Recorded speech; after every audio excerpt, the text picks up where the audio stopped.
I'll try and keep it short. Of course, I have no personal story as dramatic as the one that we just had, but to give some background to the hunger strike that's going on now, I just want to give a few facts that everybody in Okinawa knows, but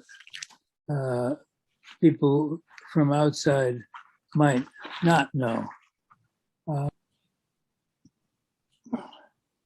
So many people in Okinawa, people my age or younger, have stories like the one that we just heard. If you ask, who are these people doing sit-ins every day in front of Schwab base, Camp Schwab, trying to stop or slow down the construction of a new U.S. base? Who are they anyway? If you talk to them one by one, they are many of them people with stories like the one that we just heard. They have a memory of the Battle of Okinawa, or if not that, of the devastation that resulted from that, many years struggling to rebuild the infrastructure of their island. 1 out of 3 or 1 out of 4 people were killed in the war, which means that every family of 4, let's say, on the average, at least one member died in the war. Now, every country mourns its war dead. In the U.S., in Arlington, Virginia, there's the Arlington Cemetery, and U.S. Soldiers who died in one of America's many wars are honored there. But they are honored as heroes who gave their lives for their country. You go there and you honor them, and you feel anger and hatred and resentment towards the people who killed them. Cemeteries.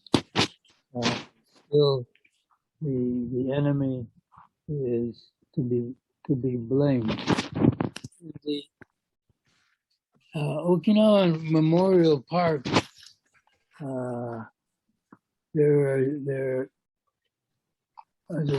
a huge garden of stones on which the names of every person who died in the Battle of Okinawa.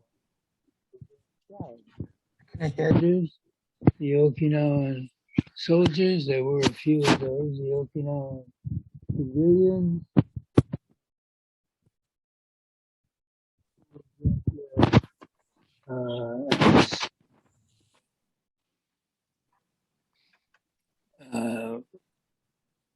forced labor, and the American soldiers, and the British soldiers, and people from Taiwan, whether they died, whether they were in uniform or out of uniform, whichever side they were on, whether they did something good or something bad during the war, all are equally honored.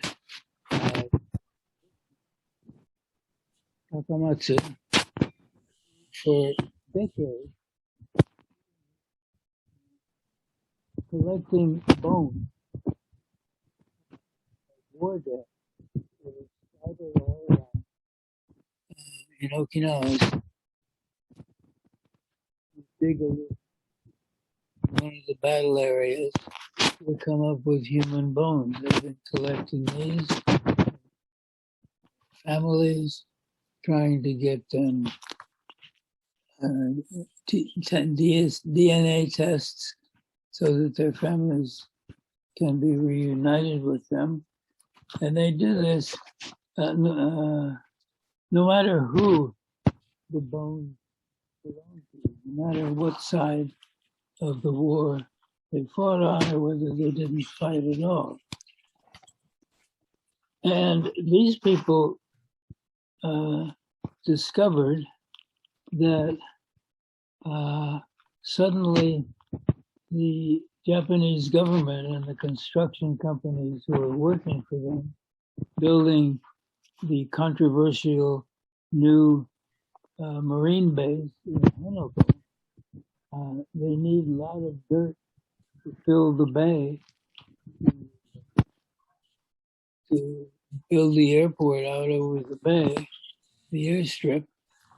They are contemplating using earth from an area where these people have been finding human bones from World War II, from the Battle of Okinawa. And they were shocked to imagine that anybody would think of using earth with human bones in it and of war dead to pour down into the sea to fill it up to make a military base. It's like some kind of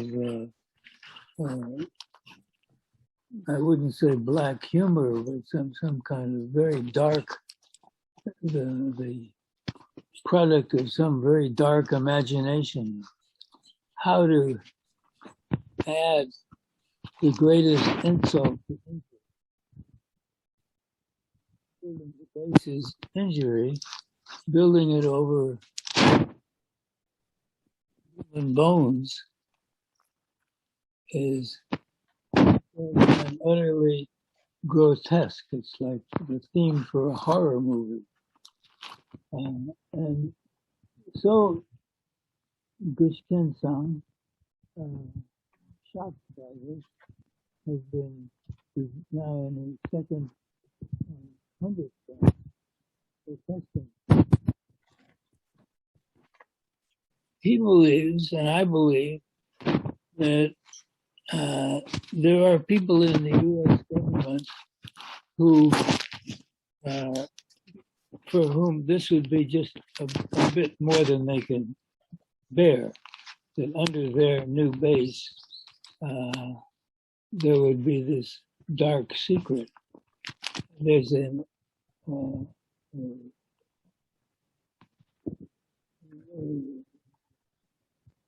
facility in the U.S. government called DPAA, the Defense Department's Prisoner of War Missing in Action Assessment Agency.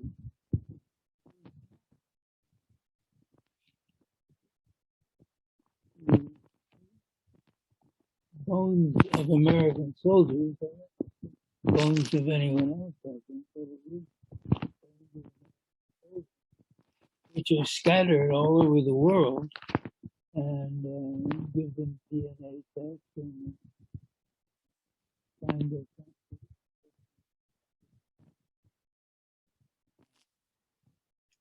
And so Gushiken-san thought of writing them a letter and explaining to them that this is going on, and hopefully they will say to the other people in the Defense Department, hey, wait a minute, this is a bit too much. This will make the base at Henoko an accursed place, a place where you can't sleep at night because the ghosts come and give you nightmares. So that letter has been written, and the group that I'm a member of, Veterans for Peace, Okinawa chapter, we translated it and just a little less than a week ago, put it into the hands of one of the people who work for this DPAA and who's an expert whose specialty is East Asia, and we haven't got a proper answer yet, but at least we know that it has been read. As a background to this, please remember that the United States, since the Civil War, has fought, well, and since the Indian Wars, has fought all of its big wars of the late 19th and early 20th century in the other party's country. The Spanish-American War, they fought in Cuba and the Philippines, and the First World War and the Second World War, the Korean War.